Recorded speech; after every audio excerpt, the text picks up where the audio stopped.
this is Dr. Janice R. Love, and thank you for visiting my YouTube channel. Please make sure that you subscribe. November the 11th is Veterans Day, and there are men and women all across the country who have sacrificed their own lives and their well-being to be a part of the United States military. We are going to have a conversation with Chaplain Anthony Allen, who specializes in working with veterans in order to ensure that someone is looking after their mental health and wellness. So stay tuned. This is going to be a great conversation. I want to go ahead and introduce our guest. All right, so our guest today is the CEO and mental health chaplain clinician of Christ and Counseling. Chaplain Allen is a seasoned veteran with almost 30 years of Christian counseling. He retired as an Army officer after serving in the Army Reserves and active duty for 27 years, 2 months, and 1 day. Now, notice how he narrowed it down to the day. He is a mental health chaplain, clinician pursuing a doctorate in counseling and psychological studies, specializing in human service counseling. Now, he has done a lot of things. He has a Master of Divinity degree from the Interdenominational Theological Center, that's a mouthful, and a Bachelor of Science of Business Management from Friends University. He is a lifelong member of the Church of God in Christ and a graduate of the C.H. Mason Theological Seminary. Now, through his experiences, he has had the privilege of offering spiritual care to individuals from diverse backgrounds, including veterans. And not only those, but those who are incarcerated, hospitalized patients, and those grappling with significant mental distress. So he knows about mental health challenges.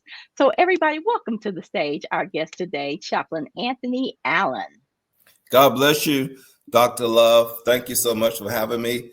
I am excited to be here to discuss this very important topic about veterans. Yes, yes. I when we first met and you told me what you were doing, I was really excited because I work with a lot of women who are married to veterans, and there's a lot of things that we just don't tend to understand. And I'm counting on you to be the expert today to share some things with us.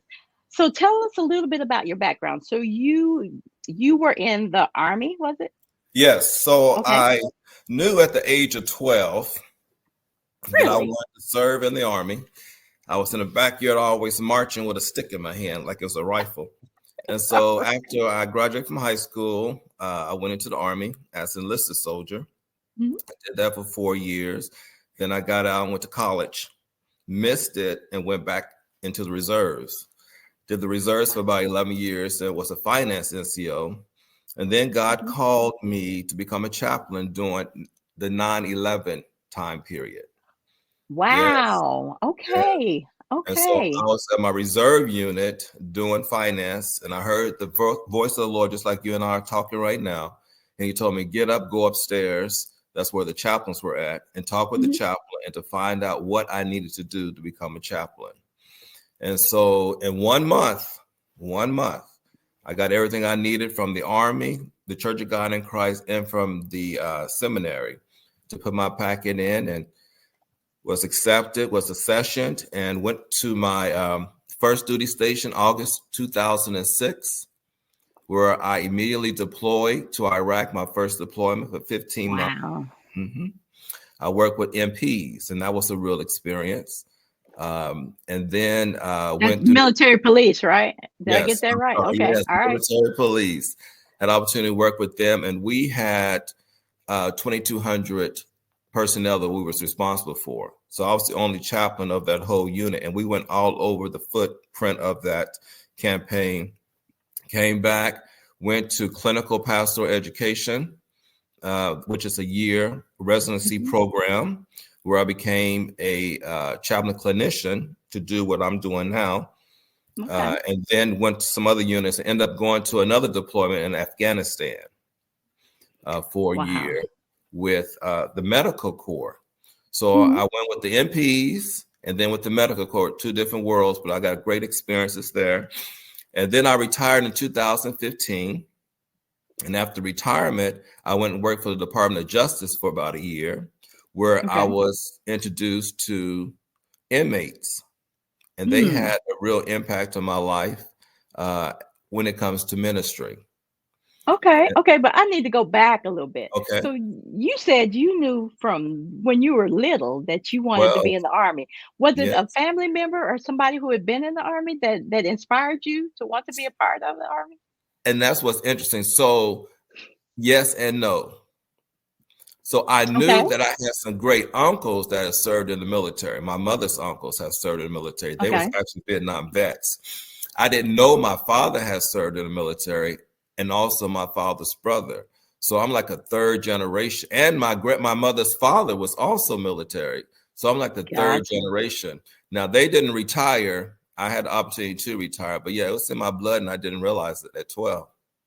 Wow, wow. So, I come from a family of mostly girls, and our father was in the military. He was in the army, Mm, and he was a part of World War II, and he saw quite a bit. In fact, he was injured in the army or in the service or in the war, and ended up being able to come back home and eventually went to work for the post office. That seemed to have been a thing yes, back that then, was that yes, yes, yeah, a lot of veterans would end up at the post yes. office.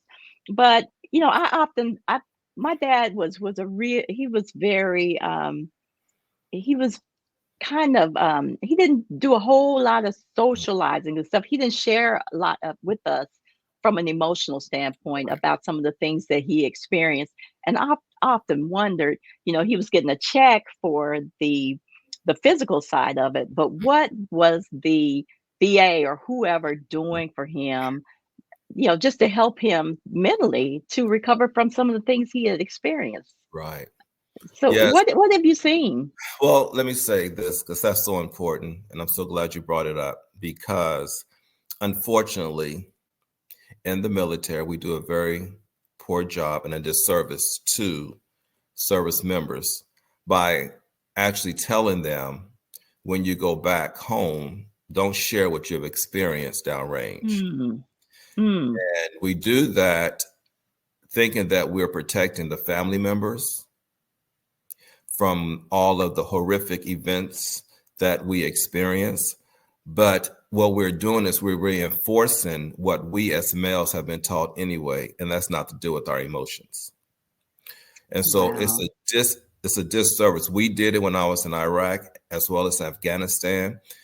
And when I came back, I actually realized that I was suffering from more injury because I encourage those who experience so much tragedy and trauma not to go and talk about it.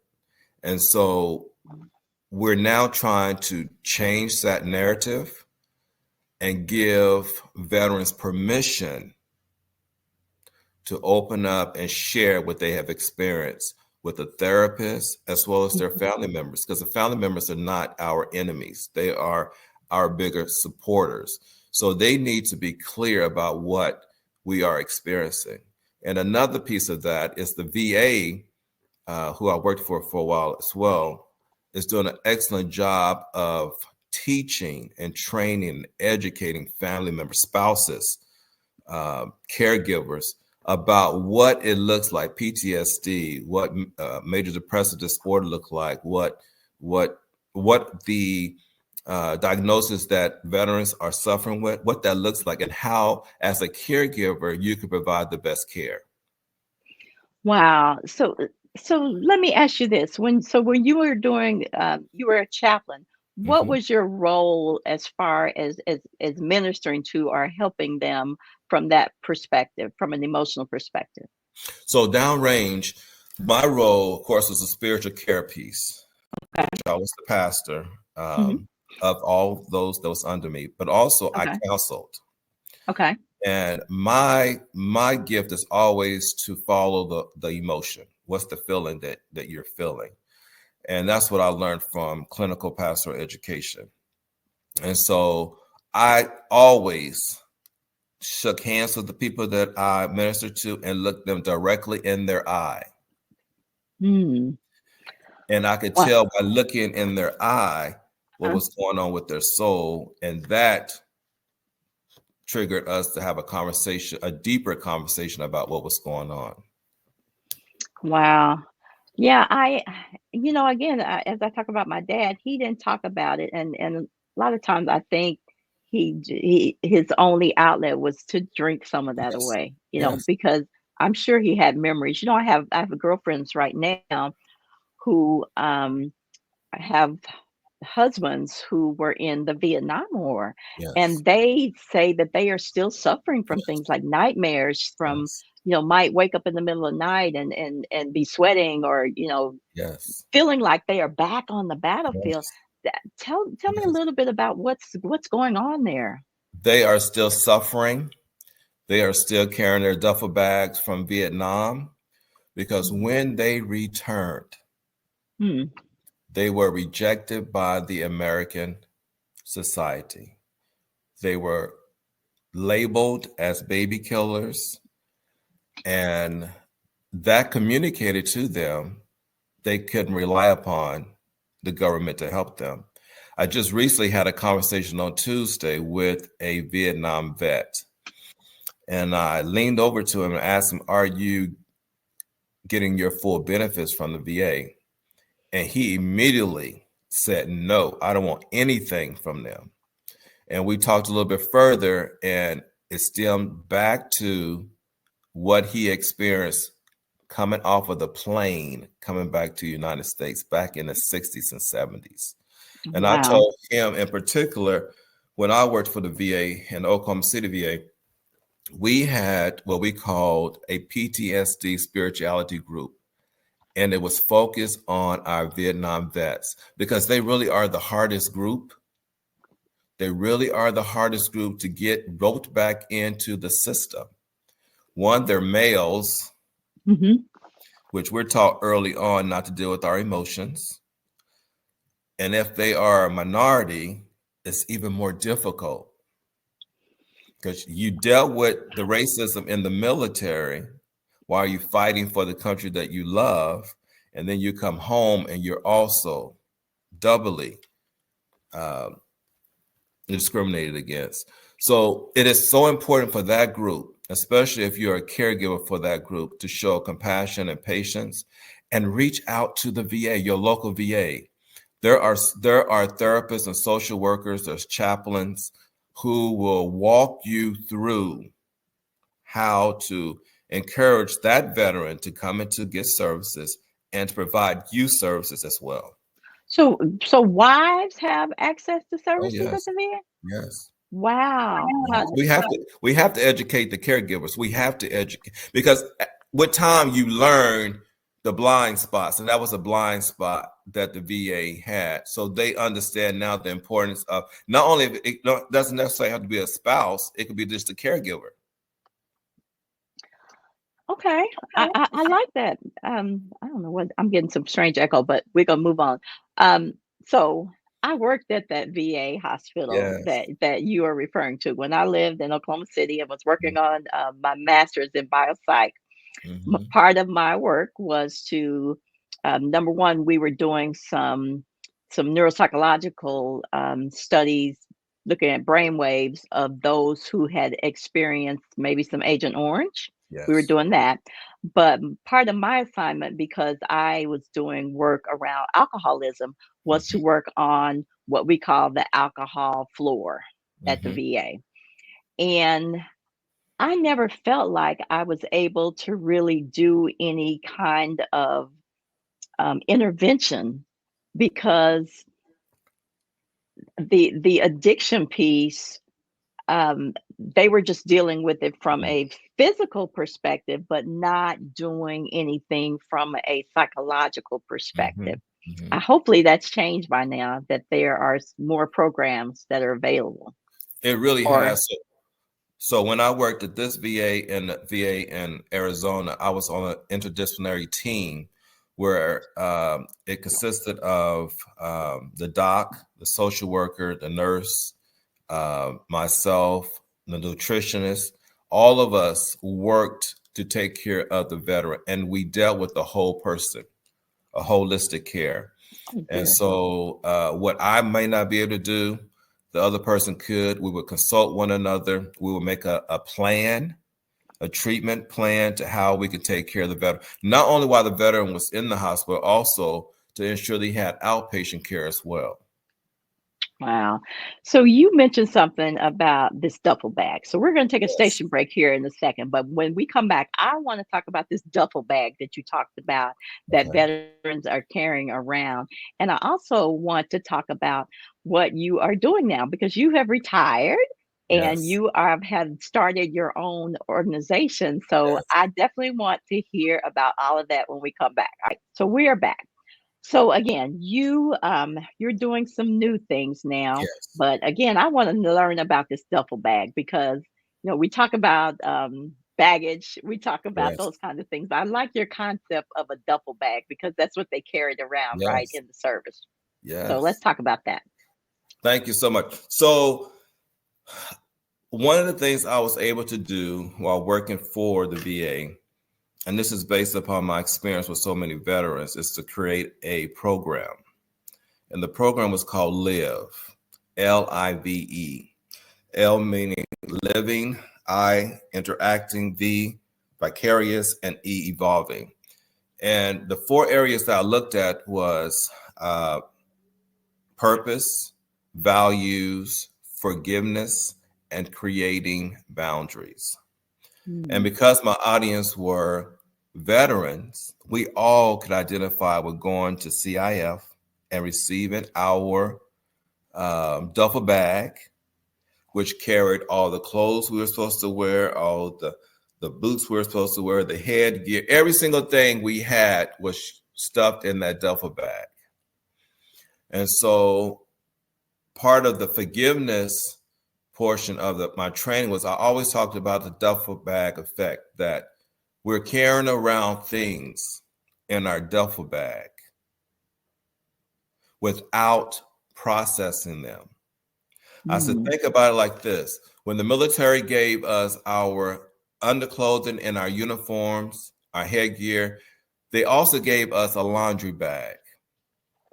And the intent was for us to take all those dirty clothing, put it in the laundry bag to wash them and then to mhm, reuse them. Much like God has given us all these emotions, God has given us a whole array of emotions. And what we have done, because society has taught us this as a male, then the army reinforced it, we have stuffed all of our emotions in this duffel bag without processing our emotions and without using our emotions other than anger. And so I mm. would challenge them to take out one emotion at a time. And if I can show you this, Mhm. this is the feeling wheel. Are you familiar Okay. with Dr. Yeah, Wilcox? I call it the emotion wheel. Same I, thing. I love it. I love it. And I taught from it because a Hmm. lot of the males didn't even know emotions. They don't even Right. know emotions because when we were boys, we told to go out back and climb the tree, kick the ball. Girls are given a journal a diary to write down their feelings and everything. Hmm. And so my goal was to connect them back to their emotions, to unpack that duffel bag of emotions, to process those emotions so they can reconnect with their families, their Mm, spouses, their children, their employers, themselves. mm, And so what I experienced was they could resonate with what I was talking about as far as they could visualize their bodies, their souls, pack all of those emotions and been able to unpack them and to reuse those emotions. wow. That is that's huge because again, oftentimes emotions aren't talked about with men, and the people in the military are supposed to be the toughest and the macho stuff. I know my son, who is a Marine, he claims Marines are the toughest or whatever, and the most stressful. But I'm sure all areas of the military experience kind of Well, we similar say type of thank him things. for his service. I know we hear that. It's Veterans Day at our church this morning, and so we did a big video, and we broke up everybody by Yes. Army, Navy, Marines, all of that stuff, and just the competition was Yes. hilarious. But what is the emotion that that shows up over and over in the work that you're doing? What is the one that really shows up? It's anger. Mm. And it's anger because, and let me go back and say this. So I'll also tell them that the Army issued us our gear, but God issued us our emotions. And God intends from us, from a spiritual perspective, to use our emotions. Jesus cried. He showed his emotions when his friend died. And so anger. But the reason why it's in the box of anger is because they don't know all the other emotions.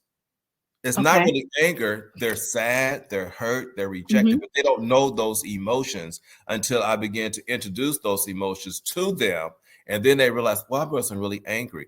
And then they're able to process the event and that emotion so that they can heal from it and be able to move forward.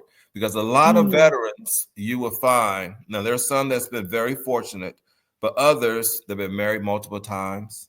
They can't Mhm. keep a job. They don't have a relationship with their children. They have poor diets because they have completely disconnected. Mm. Wow. That I know so many who are have experienced those types of things. In fact, some of our guests who are on here have put comments in.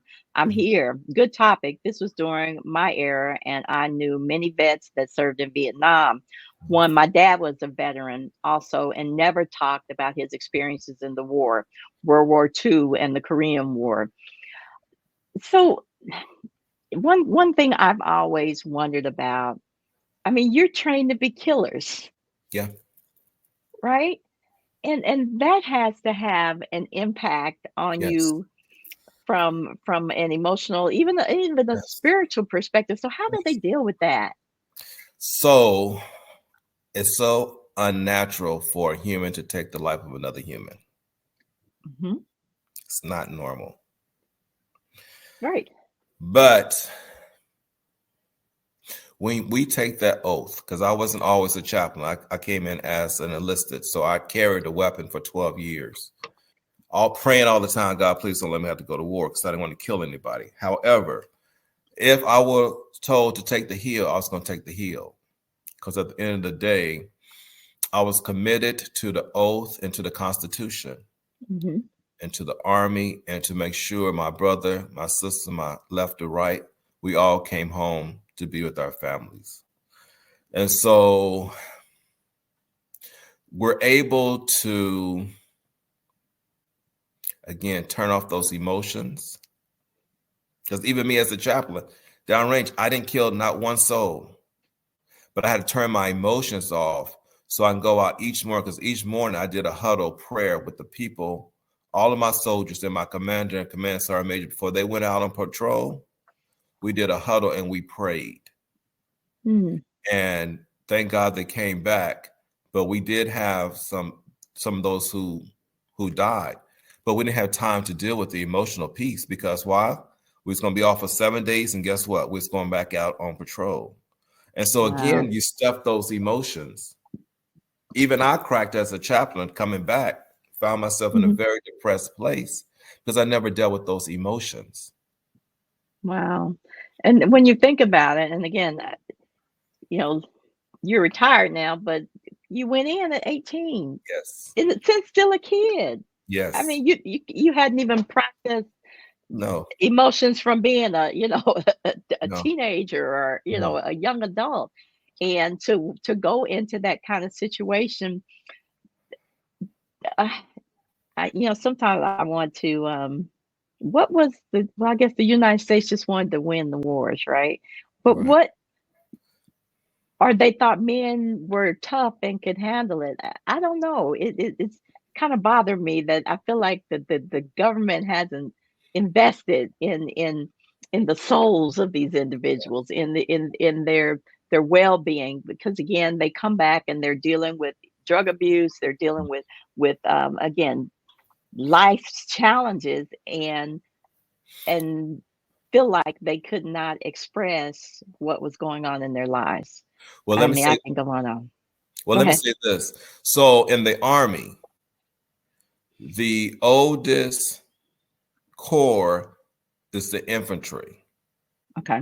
The second oldest corps is the chaplain corps. And so the Army in particular, which is the oldest branch of the military, understood the importance of having a spiritual leader in the foxhole with the infantry. Okay. Okay. But over time, the Army has expanded. We have now therapists, social work therapists.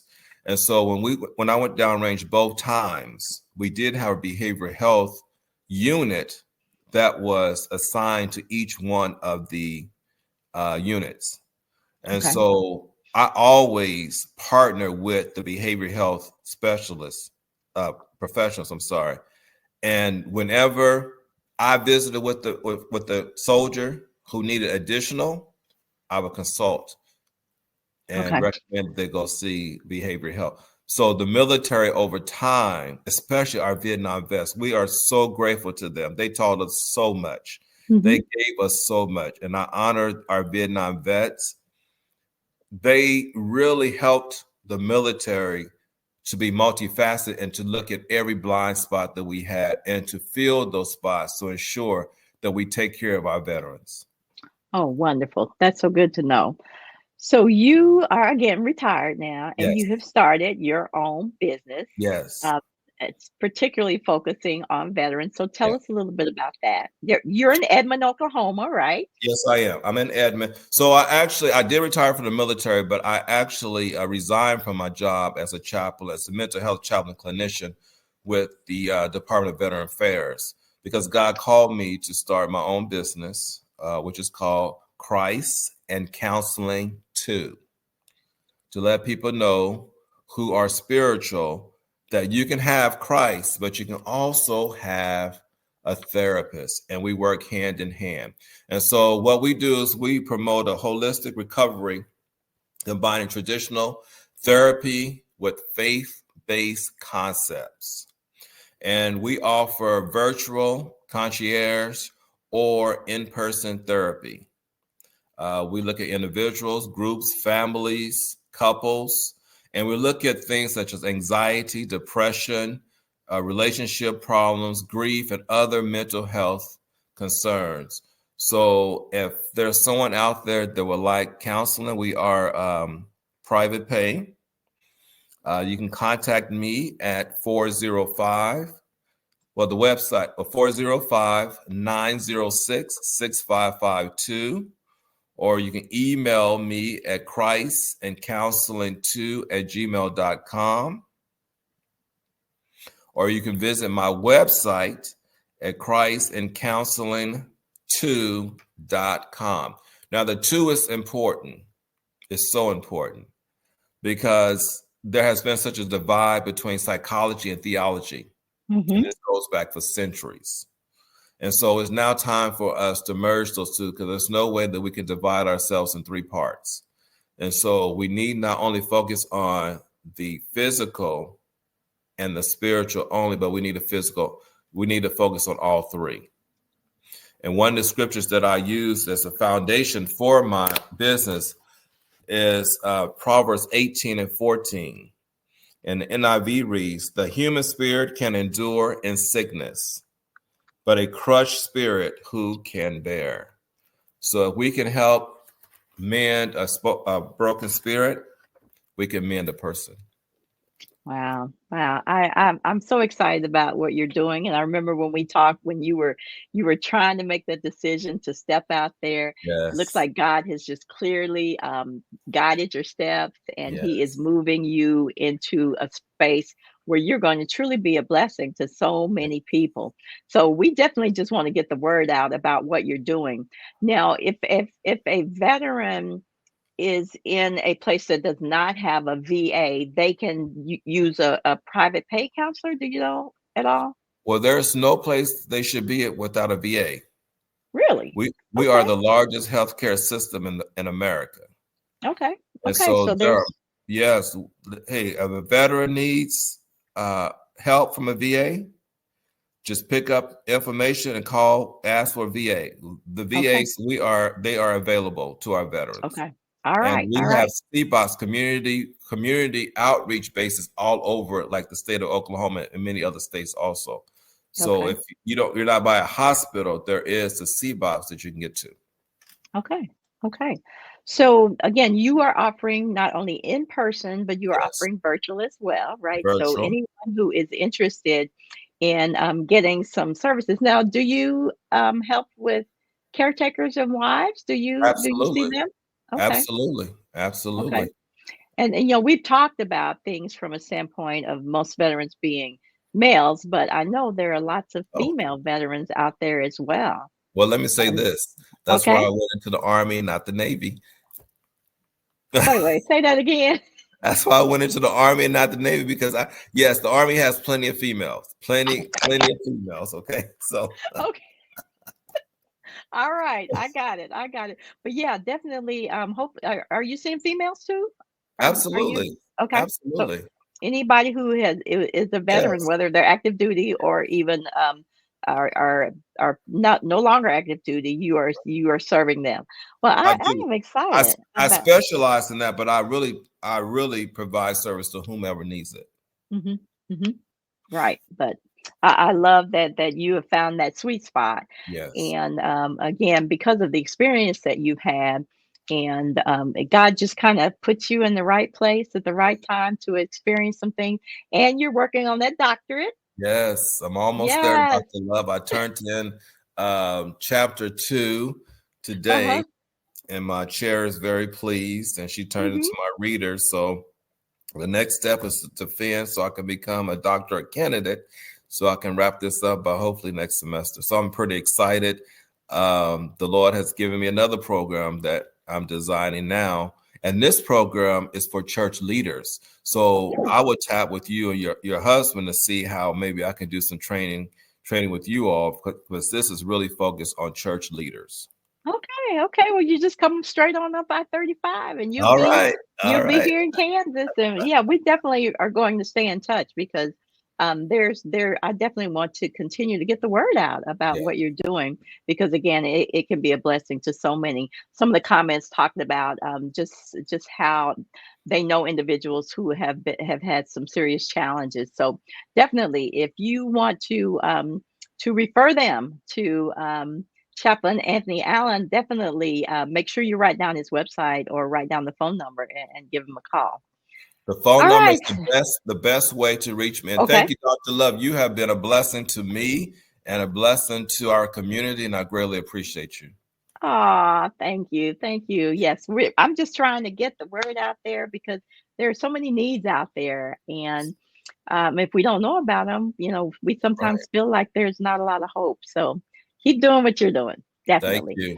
So I guess I gotta shut it down here because we've been chatting about this. But again, thank you for being my guest. Thank you so much for what you are doing. I pray God's richest blessings on you. Um, we are going to definitely be praying for you to finish that doctorate. So the Yeah, next time I talk to you, you're going to be Dr. Anthony that's Allen. Right? correct. We're already calling it.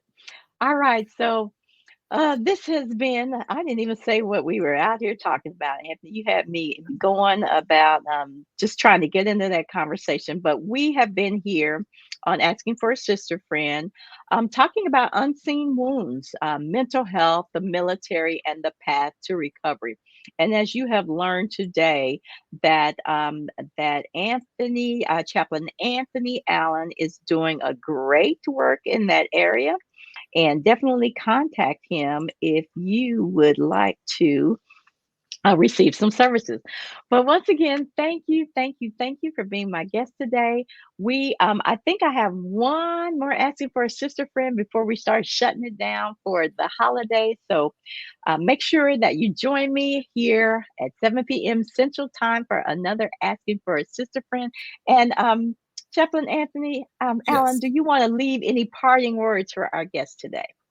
Yes, it's never too late to get the help that you need. Please, if you know any veterans, if you know of any caregivers that need support, I'm here. Christ and Counseling too, but also they can reach out to the VA. The VA services are there for our veterans, and they deserve them. Amen.